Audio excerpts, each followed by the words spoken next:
اب میں آ رہا ہوں تیسرے موضوع پر. اس کا تعلق بھی بنیادی طور پر خاندانی نظام کی مضبوطی کے لیے. خاندانی نظام مضبوط رہے گا جبکہ شوہر اور بیوی کی جتنی جنسی دلچسپی ہے وہ صرف آپس میں مرکوز ہو. شوہر کی بیوی پر، بیوی کی شوہر پر. ادھر ادھر نگاہیں جائیں گی. کوئی عورت دیکھی نگاہوں میں کھب گئی، وہی خواب میں آئے گی، اپنی بیوی کی طرف سے توجہ ہٹ جائے گی. اور یہ چیز وہ بانڈ آف لو جو ہے بٹوین دی اسپاؤسز اس کو کمزور کر دے گا. جنسی آوارگی نہ ہو، عورت کو چھپا کر رکھا جائے. وہ مستورات ہمارے ہاں کہلاتی تھی، مستورات. پردے کا جو احکام ہے اس جنسی بے راہ روی کو روکنے کے لیے حسن کہتے ہیں عربی زبان میں قلعے کو. اور جو عورت ان تمام پردوں میں ہے، پردے کہہ رہا ہوں میں، ایک نہیں، اس کو محسنہ کہتے ہیں کہ وہ قلعے کے اندر ہے. یا تو وہ خاندان کے اندر رہ رہی ہے، بھائیوں کی اور باپ کی پشت پناہی حاصل ہے اسے، وہ اس کی عصمت و عفت کے محافظ ہیں. یا وہ شوہر کے گھر میں آ گئی ہے تو وقرن فی بیوتکن، اپنے گھروں کے اندر رہو وقار کے ساتھ، تو وہ ایک قلعے کے اندر ہے. محسنات. اب دیکھیے اس زمانے کی منافقت سب سے بڑی کیا ہے. ایک طرف نفسیات میں کہتے ہیں کہ فرائیڈ بابا آدم ہے جدید نفسیات کا،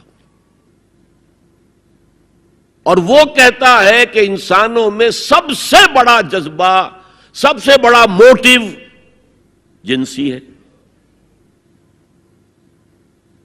اللہ نے بڑی کشش رکھی ہے، مرد میں عورت کے لیے، عورت میں مرد کے لیے. لیکن عورت پیسیو ہے مزاجن، وہ اقدام نہیں کرتی، آگے نہیں بڑھتی. مرد اقدام کرتا ہے، آگے بڑھتا. یہ جو کشش ہے اس کے نتیجے میں مرد اور عورت کے درمیان بے حجابی گویا کہ آگ پر تیل ڈالنا ہے. آگ بھڑکے گی. اسلام نے اس کو روکا ہے. پورا نظام اس کا معاشرتی، ایک بہت بڑا پردہ پورے معاشرے میں ہے، بہت بڑا پردہ. جیسے یہ چھوٹا سا پردہ آپ کو نظر آ رہا ہے نا، ادھر عورتیں ادھر مرد ہیں. اسلامی معاشرہ سیگریگیٹڈ ہے، مخلوط معاشرہ نہیں ہے. عورتوں کا اپنا دائرہ کار ہے، مردوں کا اپنا ہے. کما کر لانا مرد کا کام ہے، عورت کا کام نہیں ہے. وہ گھر میں خوش اسلوبی کے ساتھ رہے، اچھے انداز میں پکائے، شوہر کا استقبال مسکراہٹ کے ساتھ کرے جب وہ گھر واپس آ رہا کام کر کے، بچوں کی دیکھ بھال کرے. اور اس اعتبار سے میں کہا کرتا ہوں قوم کا حال جو ہے پریزنٹ یہ مردوں کے حوالے، اور قوم کا مستقبل عورتوں کے حوالے. مستقبل اگلی نسل، اس کی صحیح تربیت ہوگی، ماں کے دودھ کے ساتھ اس کے اندر اسلام اور ایمان کے جذبات جائیں گے. آج تو وہ دودھ پلانا بھی ختم ہوا. بوتل کا دودھ، ڈبے کا دودھ، جس کی وجہ سے ریسرچ یہ بتاتی ہے کہ کینسر آف بریسٹ کا سب سے بڑا سبب جو ہے دودھ نہ پلانا ہے. سب سے بڑا. اس لیے کہ اللہ تعالیٰ نے ہر عضو کا ایک فنکشن رکھا ہے. آپ فنکشن روک دیں گے اس میں خرابی آئے گی. آپ آنکھوں پر 1 سال تک پٹی باندھے رکھیے، آپ کی بینائی زائل ہو جائے گی. کیا کرنا پھر اب اس کا؟ آپ یہاں پر پلاسٹر چڑھا دیجئے، 1 سال تک جوڑ آپ کا جام ہو جائے گا. اب نہیں، آپ کھول دیجئے پلاسٹر، وہ ہلے گا ہی نہیں. تو اس اعتبار سے وہ جو اقبال کہتا ہے مادراں را اسوہ کامل بطول، حضرت فاطمہ زہرا ماؤں کے لیے کامل اسوہ حضرت فاطمہ رضی اللہ تعالیٰ عنہ. آسیہ گرداں و لب قرآن سرا، وہ چکی پیستی تھی اور زبان سے قرآن پڑھتی جاتی تھی. اور میں نے اپنے بچپن میں ایسی خواتین کو دیکھا ہے جو چکی پیس رہی ہیں، قرآن پڑھ رہی ہیں اور چھاتی سے بچہ چمٹا ہوا دودھ پی رہا ہے. وہ جو دودھ اس بچے کے حلق میں جا رہا ہے، پیٹ میں جا رہا ہے، اس کی کیا تاثیر ہوگی. بطول باش و پنہا شو ازی عصر کہ در آغوش شبیر بگیری. اے مسلمان عورت، بطول بن جا، زہرا بن جا، اور اس عصر سے پنہا ہو جا، چھپ جا، علیحدہ ہو جا، تاکہ تیرے آغوش میں حسین جیسا بچہ پیدا ہو. یہ پہلا ہے حجاب، سیگریگیشن آف سیکسز. میں نے ضیاء الحق صاحب سے کہا تھا، کیونکہ ان کی شورا میں شمولیت کی میں نے جو ہے دعوت قبول کر لی تھی. مشورہ دینا ہے.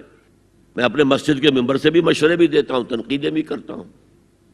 تو جیسے انگریزی کا محاورہ right from the horses mouth, تو right into the horses ears کچھ کہا جا سکے تو اچھی بات ہے.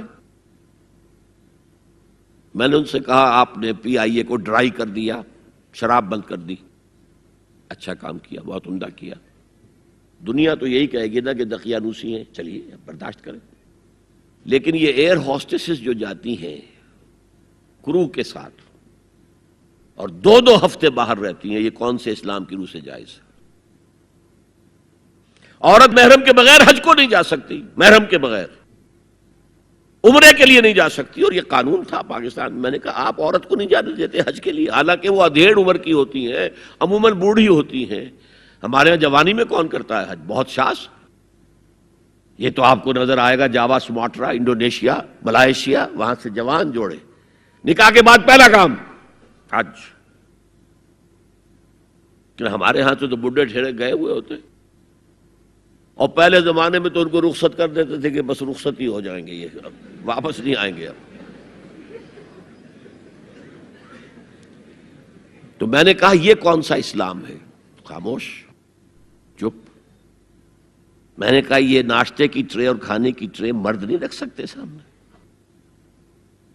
میرے خلاف باقاعدہ خواتین نے جلوس نکالے پاکستان میں جب میں نے پردے کی بات کی. گورنر سندھ کی بیوی جو ہے اس نے لیڈ کیا جلوس کو. میں طالبہ کیا کہ ان کی ٹیلی ویژن کے اوپر جو ہے ان کا سامنے آنا بند کیا جائے. میں نے کہا ٹھیک ہے. بدا الاسلام غریبا ویسعود کما بدا فطوبی للغرباء. اسلام شروع ہوا تھا تو اسی حالت میں تھا کہ کوئی اس کو جانتا پہچانتا نہیں تھا. پھر جب اسلام غالب ہو گیا تو طاقتور کے تو سبھی دوست ہیں، سبھی پہچاننے والے. لیکن ان قریب اسلام پھر غریب ہو جائے گا. تو جو اسلام کی غربت کے ساتھ خود غریب ہو جائیں ان کے لیے مبارکباد. اسلام کا دامن نہ چھوڑیں، چاہے انہیں کہا جائے کہ یہ تو بڑے ہی دقیانوسی لوگ ہیں، بڑے کٹر لوگ ہیں. هي الحلقات تحفظني بآيات من القرآن، هي الحلقات تملأني بحب المصطفى العدنان، هي الحلقات تحفظني